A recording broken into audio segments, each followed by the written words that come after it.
The video of my boyfriend proposing to his secretary went viral, with everyone exclaiming how romantic and touching it was.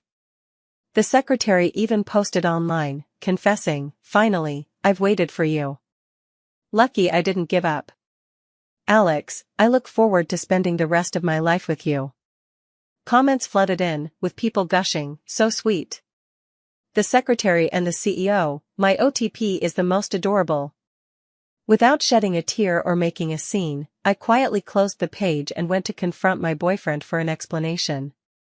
But I overheard his conversation with a friend. "I have no choice. If I don't marry her, her family will force her to wed someone she doesn't love."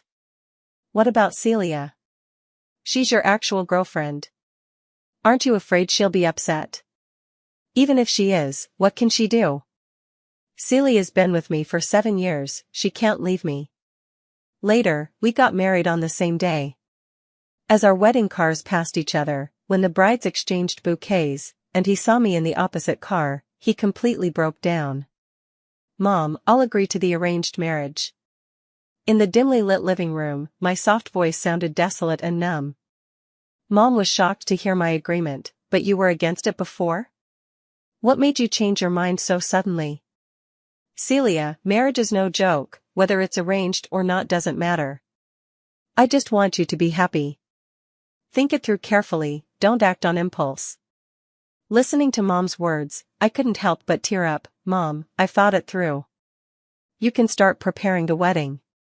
Sensing my sorrow, Mom fell silent for a moment before comforting me. "You've been with Alex for so long, yet he never publicly acknowledged you or wanted to meet us. Your dad and I knew it wouldn't last." My mother's words were like a thorn piercing my heart.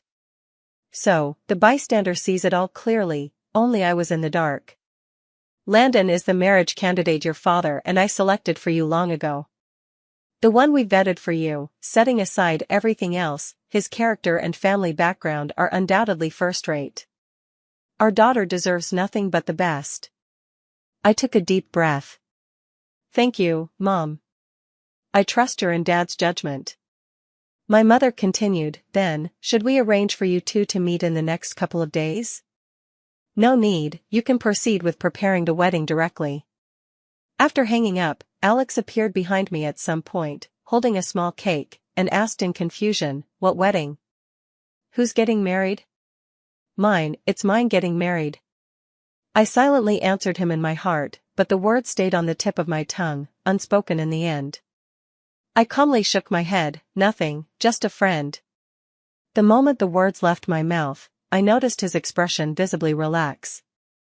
Another pang of bitterness struck my heart. Was he so tense earlier because he thought I was going to pressure him into marriage, or was he planning to marry his beloved secretary, Vivi, and worried I'd found out? "I brought you your favorite cake from that shop. Want some now?" In the past, Alex would always bring me something delicious whenever he came home from work. Even if most of it didn't suit my taste, it still felt as sweet as soaking in a jar of honey. Because the feeling of being constantly remembered and cared for by the person I love far surpasses the taste of the food itself. But now, looking at this box of cake, I find it utterly ironic.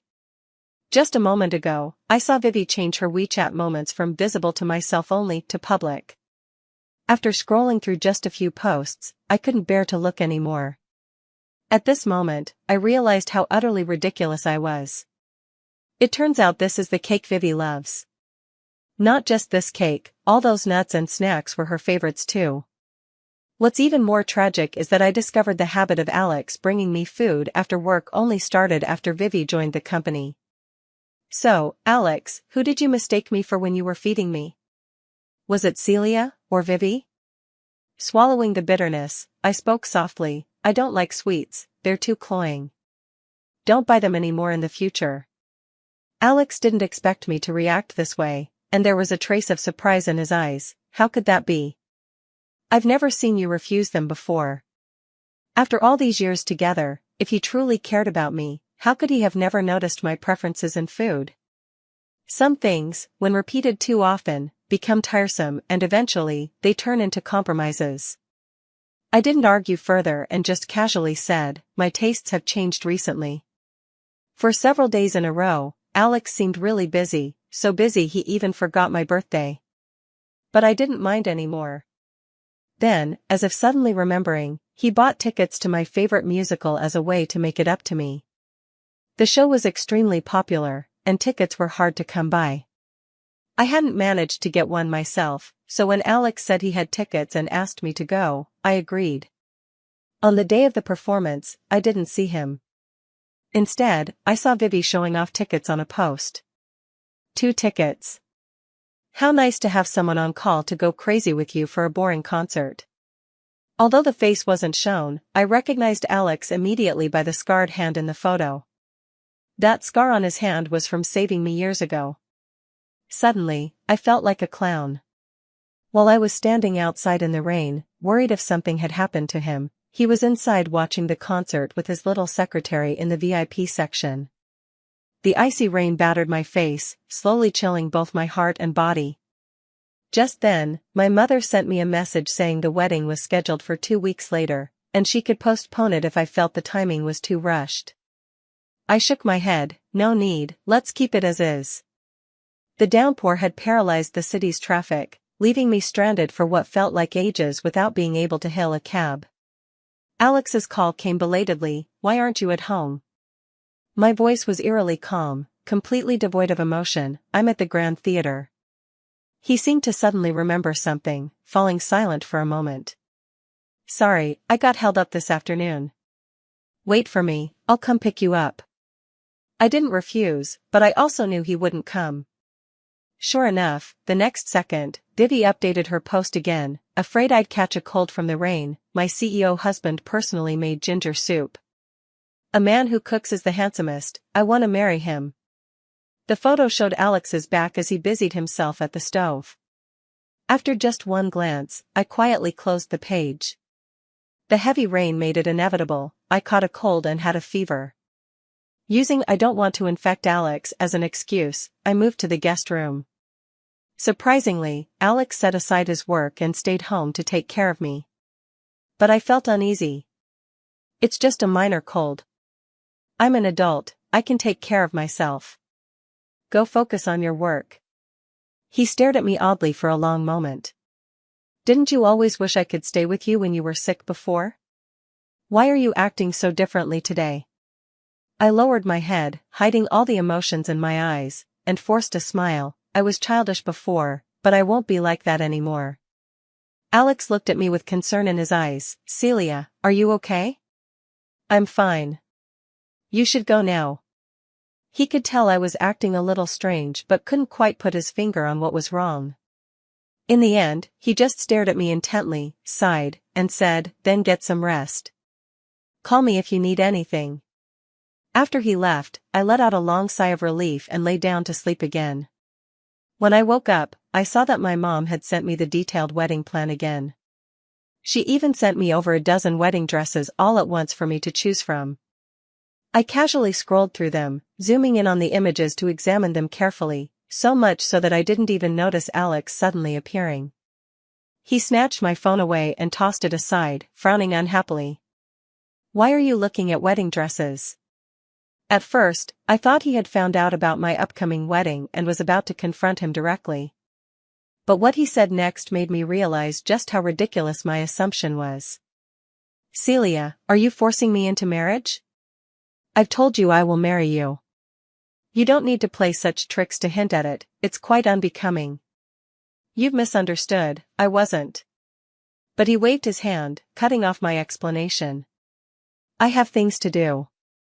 I'm leaving. I advise you to stop doing things like this to drain my feelings for you." With a loud slam of the door, the entire room plunged into deathly silence. I stood there for a long time before letting out a self-deprecating laugh. "Alex, how much of your so-called feelings for me are left, let alone being drained?" If it were before, I would have been too upset by his misunderstanding to eat or sleep, but now, I quickly pulled myself together. I then turned my attention to the various wedding matters my mom had messaged me about. Before turning off my phone, I casually tapped on the red notification dot on the Moments tab and saw that Alex, who never posts anything, had just updated his status. "You're so wonderful, of course, I'd only feel at ease marrying you and keeping you by my side. Accompanying the post was a solo photo of Vivi and their wedding invitation. In less than a minute, our mutual friend commented, "Dude, did you just change brides like switching out fresh flowers?" So, Alex's new post disappeared instantly, but soon reappeared on Vivi's profile feed. Then Alex's call came through. In the past, I would have taken screenshots and called him first to demand answers. It would have inevitably ended in a fight. But this time, I didn't pick up before the call ended. Strangely, seeing that post didn't upset me much. Maybe I've gone numb.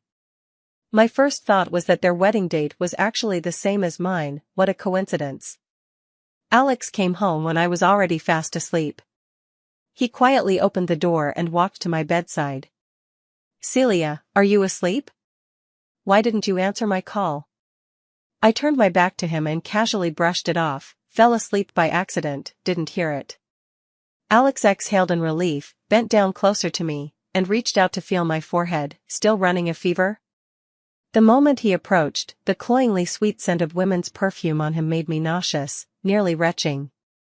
Instinctively, I shifted aside to avoid his touch. His hand hovered midair, frozen in bafflement. Testing the waters. "Celia, did you see something?" I buried myself completely under the covers, my voice muffled. "No, I'm sick and feeling awful. I just want to sleep." I woke up the next day feeling slightly more at ease. Mustering my energy, I began packing my things, gradually erasing all traces of my existence in this home. It was then that I realized I had bought many matching couple items, and at first, Alex used them with me. But at some point, all those things had been tossed into a corner to gather dust. I packed up all these useless items and threw them into the trash. There was also an album, filled with photos of Alex and me traveling together, postcards we collected, train tickets from our long-distance days, and letters he wrote to me. This album was brimming with memories of Alex and me over the years. Yet, since Vivi appeared, no new photos had been added to it. Alex came back just as I was throwing this booklet into the fire. He rushed over frantically, desperately rescuing the charred booklet from the flames. Ignoring the pain from his burns, he angrily confronted me. "Have you lost your mind? Do you not realize how important this booklet is to us? Why would you burn it?" Alex rarely gets angry with me. This was the first time he had ever raised his voice. The concern in his eyes didn't seem fake, but him secretly planning to marry someone else was also undeniably true. Not wanting to argue with him, I casually replied, "The booklet got moldy and full of bugs. I backed up everything inside. We can just make a new one later." Hearing this, his anger subsided. While applying the burn ointment for him, Alex suddenly spoke up, staring at me. "Celia, you seem a bit down lately. Is work pressure getting to you? I booked a private customized trip for you. Go out and unwind a little." My hand paused mid-application as I looked up at him. "Just me alone? You're not coming?" Alex sighed with regret and said, "I'm too busy with work, I can't get away. Next time, okay?" "But Alex, we don't have a next time." I lowered my head and continued with what I was doing. "It might be hard to get time off from the company. You don't need to worry about it. I'll take care of it for you." I insisted, "But I don't want to go." His tone left no room for refusal. "Be good, I've already booked it. There's no way to cancel it now." I didn't speak, but a chill ran through my heart. I remembered last night, in that half-asleep state, hearing Alex on the phone with someone. I don't plan to tell her. The longer I can keep it from her, the better.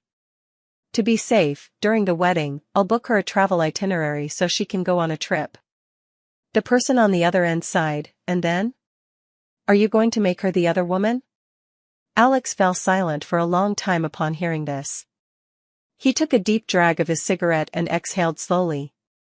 After what felt like an eternity, he finally spoke. "As for the future, we'll just have to take it one step at a time." My heart felt like it was being twisted with pain. Lying on the bed, I let tears blur my vision, thinking about how these 7 years had been nothing but a joke. "Alex, it's as if I never truly understood you at all. If you don't love me anymore, why couldn't you just say it plainly instead of choosing to deceive me? Were you afraid I'd cling to you? That's why you found a way to send me away during the wedding. Honestly, you didn't need to go through such complicated measures. Alex, I'll disappear from your world completely, just as you wish. I asked him, when is the flight ticket for? 2 days later. I smiled, alright, I'll go. Hearing this, Alex visibly relaxed and instinctively reached out to pat my head. I subtly dodged his touch. He paused for a moment, then smiled and said, before I go, let's have a meal together. After a moment of hesitation, I finally nodded. Tomorrow would mark exactly 7 years since Alex and I got together.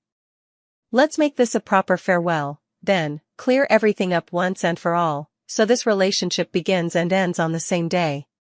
The next day, I arrived at the restaurant Alex and I had agreed upon much earlier than planned. He showed up on time as promised, though with an unexpected addition, Vivi by his side. Celia, Mr. Lee, and I happened to be handling business nearby, so we came together.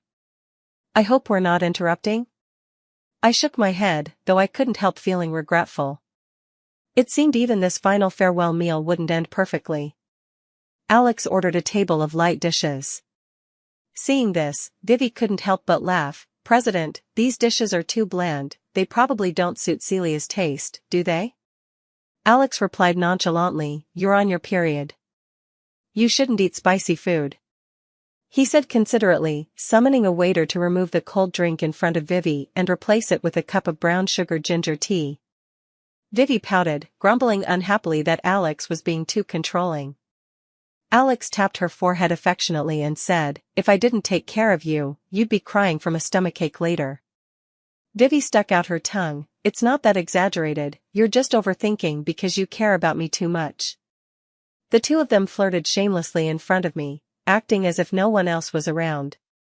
I watched coldly, my heart too numb to stir even a ripple. While eating my meal, I suddenly heard someone shouting that there was a fire. The crowd immediately grew restless, and everyone started scattering in all directions, rushing outside. Just as I stood up, I saw a figure dart past me in a flash. The next moment, I saw Alex shielding Vivi tightly in his arms and rushing outside with her without even glancing back. Dazed, it felt as though I had traveled through time back to my 18-year-old self, witnessing the same scene. Back then, the person he had protected so selflessly in his arms was still me. Only after reaching a safe spot did Alex snap out of it. He turned to look at me standing not far away, his eyes filled with shock. I was too panicked just now. I didn't mean to. I smiled and interrupted him, it's fine, I understand. Soon it was the day Alex had arranged for my departure trip. I had packed my bags early. After making absolutely sure there were no traces of me left in that room, I carried my suitcase and left without looking back. Of course, I didn't go traveling. Instead, I went back to my parents' home to prepare for marriage, since my wedding date was also approaching. Meanwhile, Alex was busy trying on wedding dresses with Vivi and had no time to think about me. Before I knew it, the wedding day arrived, and I met my arranged marriage partner, Landon, for the first time. I have to admit, my parents have excellent taste. He is much more handsome in person than in photos, with both his physique and looks being flawless. The wedding procession was spectacular. I got into the car, and we set off in a grand and majestic manner. As we passed another car head-on, both sides instinctively stopped to allow the brides to exchange bouquets. The car window slowly rolled down, and across from me, Alex and I locked eyes. A storm instantly raged in his eyes as he trembled with disbelief. Celia, how could it be you? Alex could hardly believe his eyes. His heart raced wildly as he muttered to himself, I must be seeing things. My Celia was supposed to be traveling. How could she be here? I must be hallucinating from missing her too much. Equally shocked was Vivi, who stared at me in utter astonishment, speechless for a long moment. Compared to their shock, I appeared much calmer, with hardly any extra expression on my face, as I handed over the bouquet. Vivi seemed to snap out of a daze, blankly accepting it before handing hers to me. I smiled and said to her, I wish you happiness. The car window closed, the vehicle started moving again, and the two processions headed in completely opposite directions. It was a perfect reflection of my relationship with Alex, destined to part ways. However, the moment the car drove away, I thought I heard a heart-wrenching cry. Instinctively, I turned to look. But Landon, sitting beside me, suddenly reached out and covered my eyes. His somewhat aggrieved voice sounded in my ear, Celia, now that you've agreed, there's no turning back. Was it my imagination? Otherwise, why would I think he sounded aggrieved? Even though we got married today, we were practically strangers. Emotions like resentment really shouldn't exist between us. It must have been because my thoughts were just unsettled, leading to this illusion. I moved Landon's hand away and explained seriously, don't worry, I still have basic respect for contractual agreements.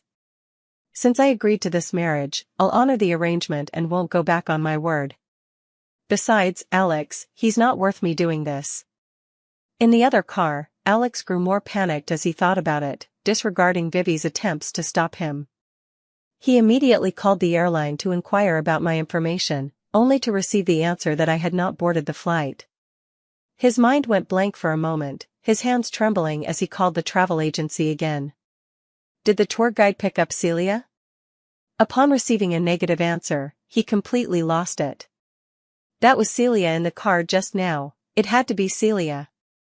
Celia lied to me. She never went on that trip at all. Celia. He frantically rolled down the car window, shouting toward my vehicle, but all that answered him was the fading exhaust fumes. Vivi tried to console him, Alex, you must be mistaken. That woman just looks a lot like Celia. But Alex wouldn't listen. He was convinced it was me and roared at the driver to turn around and chase after my car. Turn around now, immediately, and catch up to that wedding car. The driver had never encountered such a situation and hesitated, not taking immediate action. Seeing this, Vivi shouted at the driver, don't turn around, keep driving forward. She leaned her whole body toward Alex, trying to calm him down, Alex, whether that person is Celia or not has nothing to do with us anymore. Today is my wedding day. Don't let these outsiders ruin my special day. Whatever it is, can't we talk about it after the wedding, okay? But Alex wouldn't have it and pushed her away, get lost. With bloodshot eyes, he ordered the driver again, turn around immediately. Alex's face was terrifyingly gloomy, his eyes sharp enough to kill. Seeing this, the driver didn't dare hesitate any longer and immediately turned the car around, speeding ahead. Seeing this, Vivi panicked completely. Alex, today is our wedding, the guests are still waiting. What are you doing? Let's go back, okay? So many people are waiting. If you do this and waste time, what will our parents do? Alex wouldn't listen at all, he'd already lost his temper. Then we won't get married. Vivi didn't expect him to say this and panicked, no. Alex, you can't do this. You promised you'd take responsibility for me. If I don't marry you, I'll die. Alex, you can't treat me like this. Vivi shed bitter tears, but her desperate pleas and cries did not earn even a shred of sympathy from Alex. He looked at her with extreme irritation and disgust. If I take responsibility for you, who will take responsibility for me? My girlfriend is about to marry someone else. I can't control anything, I just want to bring her back. Alex kept urging the driver to speed up, while Vivi insisted on turning the car around. In her fury and desperation, she even tried to grab the steering wheel from the driver. Alex stepped in to stop her, and the three of them ended up in a chaotic struggle inside the car. A series of sharp honks blared out, followed by a loud, crushing collision sound. The wedding procession soon arrived at the hotel. While touching up my makeup, I finally got hold of my phone. The moment I turned it on, a flood of messages overwhelmed me. All from Alex. Celia, please answer the phone. Celia, I was wrong. Please come back. Don't marry someone else. I beg you, come back. I can't lose you. Countless missed calls and messages, not just from Alex, but surprisingly even Vivi had texted me. Yet they were filled with nothing but provocation. Celia, today is my and Alex's wedding day. He deliberately kept you away because he was afraid you'd cause trouble. If you have any self-respect, take the initiative to break up with him. Stop clinging on. The one who isn't loved is the real third party. Do you think Alex hasn't broken up with you because he loves you? No, he just pities you. He stopped loving you long ago. You're getting old, less young, beautiful, and energetic than I am. With me, he can feel the joy and vitality of life, while you're just a weary, faded woman. He says he can't stand even looking at you for another second. Reading these taunting words, I couldn't help but find them childish. It seems Vivi and Alex's so-called love isn't as unshakable as they claim. If it were, the victor would carry herself with dignity, not send these seemingly provocative but ultimately insecure messages behind my back. This wasn't the first time Vivi had provoked me like this. The last time she confronted me so bluntly was when I brought Alex his lunch for the final time. Alex ruined his stomach during his early years of entrepreneurship. Over the years, I've come up with all sorts of ways to prepare stomach-nourishing meals for him.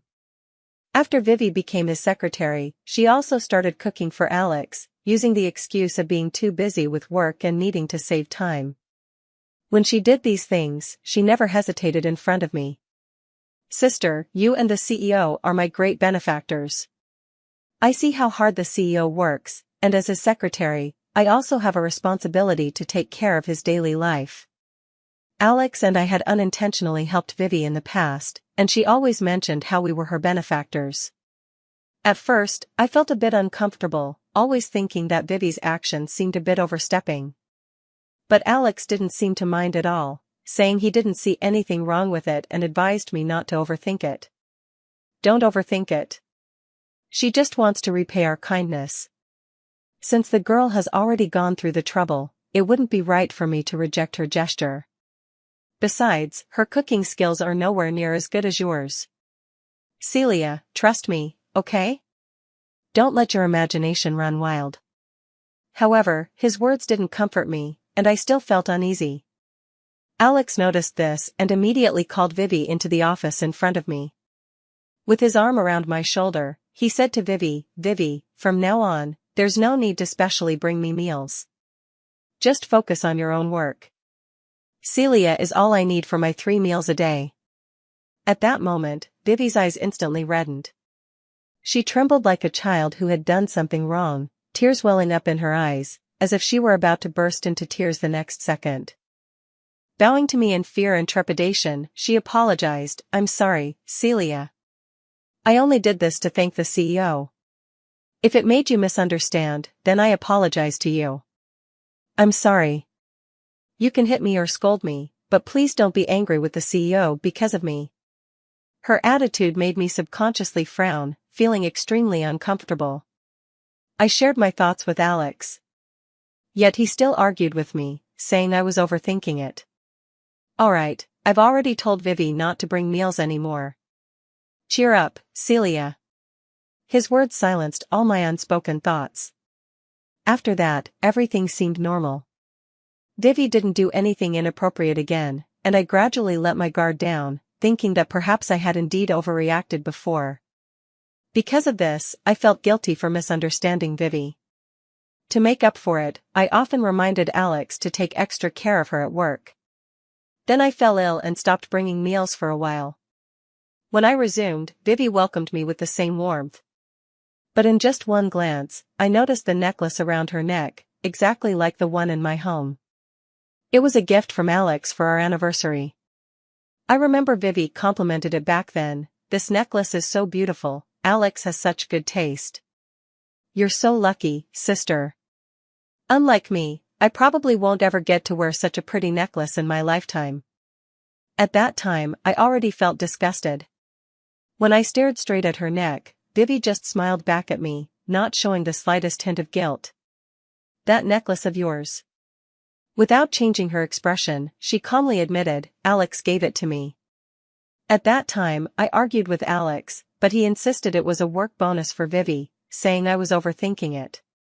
It was also that time when I went back to retrieve the bag I left in Alex's office, only to find the food I'd brought thrown in the trash. And for the first time, Vivi completely dropped her act in front of me. She looked at me mockingly and said, "Celia, I don't eat cilantro. Please remember not to add it when you bring me food next time." At that moment, I was thunderstruck. Alex had actually taken the food I cooked and given it to Vivi. I don't know how I left that time. It was the worst fight Alex and I had ever had since being together. We had been in a cold war for a full month, but in the end, I forgave him again because of our past affection. The Alex from before was too wonderful, making me unwilling to believe he would ever betray our relationship. Alex and I are childhood sweethearts. I always thought we would be together forever and never imagined we would part ways one day. In the summer vacation of my 3rd year of junior high, my parents went to another city for work. In order not to affect my studies, they didn't take me with them but left me in our hometown. I was fostered at my aunt's house. My aunt had her own children and was often away due to her busy work schedule. Most of the time, it was just me and my cousins at home. To them, I was an intruder. My cousins disliked me, so they naturally never treated me well. At school, when my cousin once again teamed up with others to bully me and pushed me into the artificial lake, I stopped calling for help. No one would come anyway, so I gave up struggling and let myself sink. Not long after, I suddenly heard a splash. It was Alex jumping into the lake to save me. Even though it was a cold winter, I saw him glowing as if he were radiant. He said, "Why stay silent when being bullied? Call me brother from now on, and I'll protect you. No one will dare to touch you again." Alex kept his word. After that, no one ever bullied me at school again. When my cousin tricked me into eating a cake mixed with nuts, causing a severe allergic reaction that nearly killed me, it was him who descended like a god to save me. When I was trapped in a raging fire, close to losing my life, it was him who charged through the thick smoke against all odds, carrying me step by step to safety. And he, in that fire, was left with scars that would last a lifetime, impossible to erase. Back then, I was so consumed by guilt and remorse that I couldn't stop crying. But he gently wiped away my tears, laughing carelessly, "It's nothing. Just a scar, it won't affect your man's dashing looks one bit." But my tears only fell harder. "Does it hurt?" I asked. Seeing me cry, he panicked, at a loss for what to do. "It doesn't hurt, not at all. Please, stop crying, okay? My dear, I'm begging you. When you cry, it makes everything hurt." Back then, he could rush into a fire to save me without hesitation. Now, he charges ahead to save someone else dear to me, only, that person is no longer me. But later, the privileged Alex's family suddenly fell into misfortune. Overnight, his home was destroyed, leaving behind massive debt, and he plummeted from the heavens into the dirt. I stood on tiptoe to kiss away his tears. "You still have me. I'll always be here for you." Without hesitation, I chose the same university as him and flew to the city where he was. We got married right after graduation. Back then, Alex loved me deeply and treated me exceptionally well. Back then, we were poor, but we were happy. Living in a cramped partitioned group rental with no windows, we meticulously budgeted every day, trying to find ways to increase income and reduce expenses, hoping to pay off our debts as soon as possible. At that time, the only way we could relax was by holding hands and strolling the streets because it didn't cost a thing. Yet, even so, I still felt happy. As long as I was with him, even if we were just sitting quietly doing nothing, I felt utterly content. Once, he was drunk and held my hand, his eyes brimming with laughter.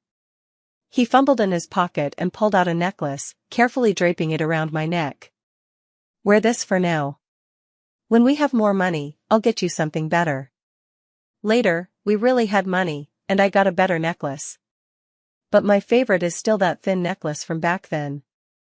Everyone says Alex treats me extremely well. How many people abandon their original partners after achieving success and fame? Yet after all these years with Alex, our relationship remains as strong as ever. If it weren't for Vivi, I probably would have thought the same way. Perhaps it was because I kept indulging in the beautiful memories of the past, refusing to believe he had changed. That gave him the opportunity to hurt me again and again. Fortunately, I'm finally sober now, and have completely let go. The wedding ceremony soon began. Holding my father's arm, I walked step by step toward the stage until I stopped in front of Landon. Before all the guests, my father solemnly placed my hand in his. Landon took out the ring, ready to place it on my finger. Just then, a sudden commotion came from outside as the tightly closed doors were forcefully pushed open. Then, Alex, covered in blood, appeared before me. Dragging his injured leg, he struggled to walk step by step toward the stage where I stood, leaving behind a trail of glaring bloodstains. The entire hall of guests was left stunned by this unexpected turn of events. Ignoring the security guard's attempts to stop him, Alex looked at me pleadingly. "Celia, don't get married. I beg you, come with me, please?" This was my wedding with Landon, and all the guests were influential figures. I didn't want to become famous in this way, nor did I want to ruin the wedding my parents had long been looking forward to. I asked Landon to call security, and they promptly escorted Alex out. This brief interruption did not affect my wedding.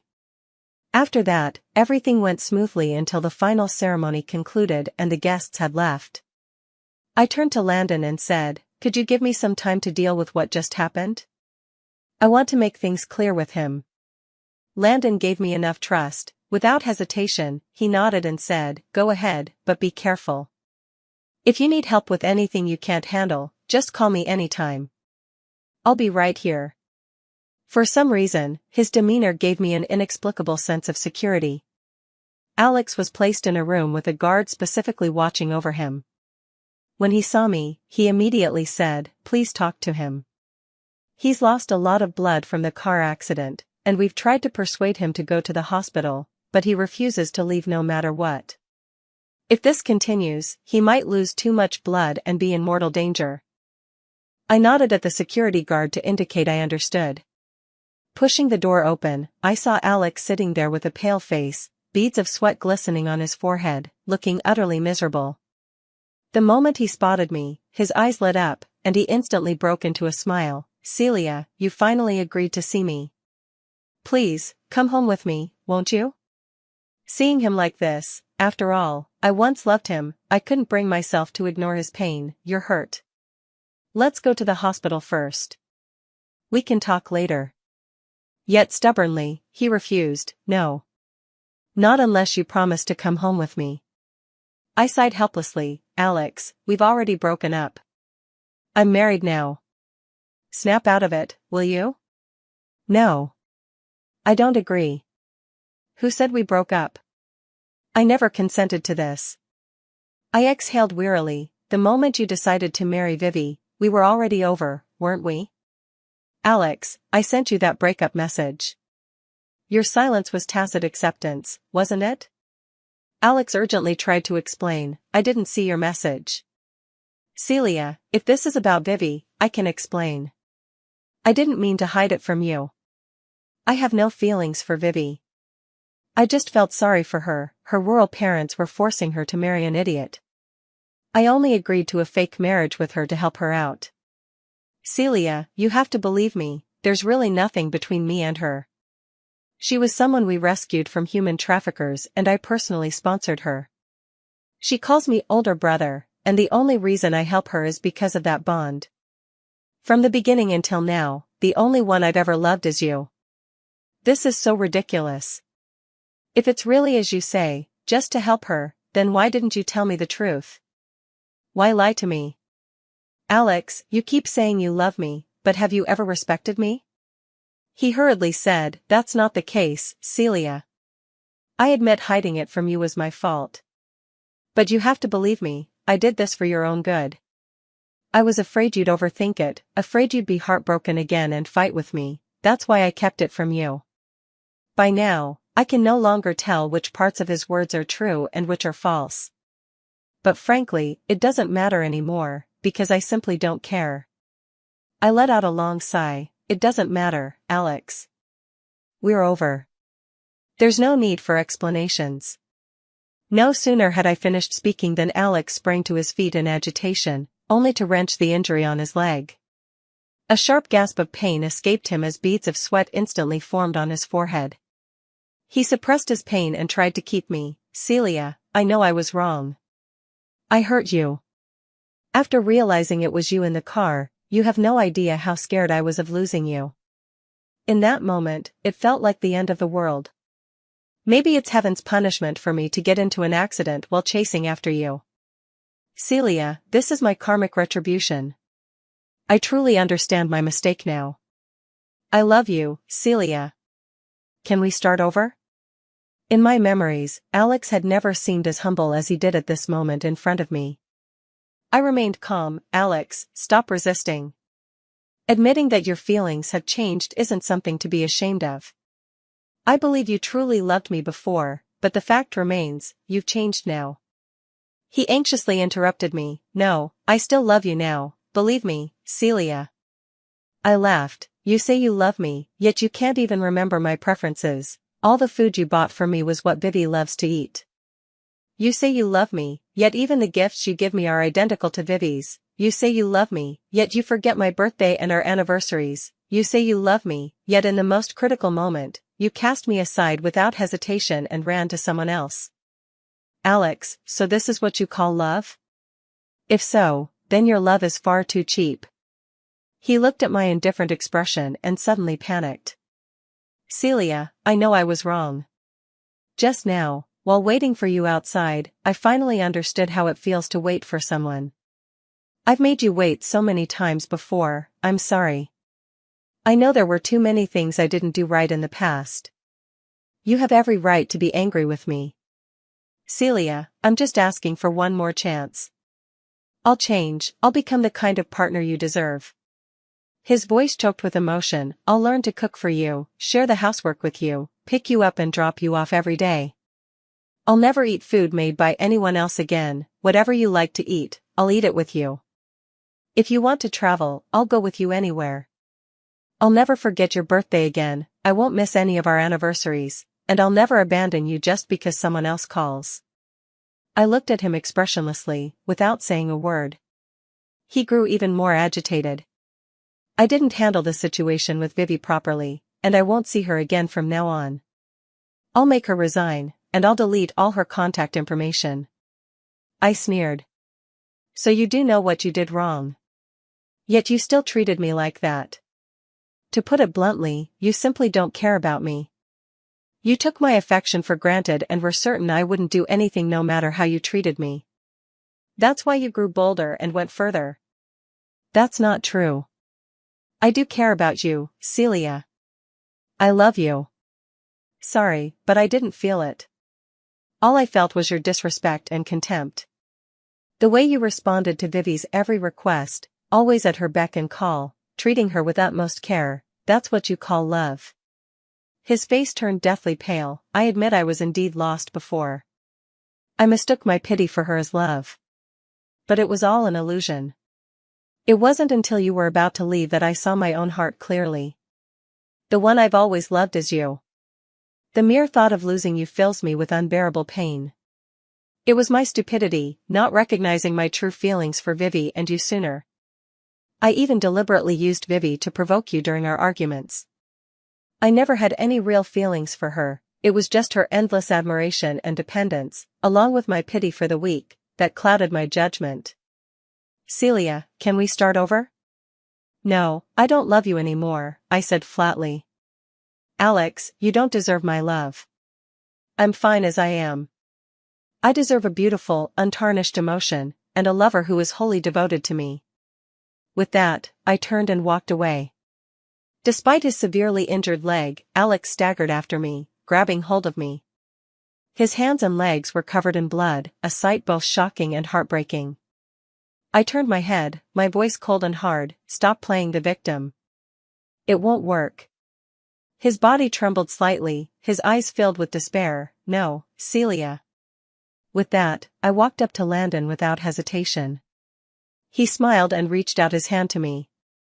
I took a deep breath, placed my hand in his, and as our eyes met, we shared a smile before walking away without looking back. Later, I heard that on the day of the wedding, the crash left Vivi severely injured. She was rushed to the hospital but couldn't be saved. As for Alex, despite everyone's efforts to stop him, he dragged his wounded body to find me. Due to the lack of timely treatment, the severely injured leg became necrotic and ultimately had to be amputated. A long time later, Landon and I had a child who was already 2 years old. Alex still tells everyone he meets, "Where is my Celia? Who took my Celia away?"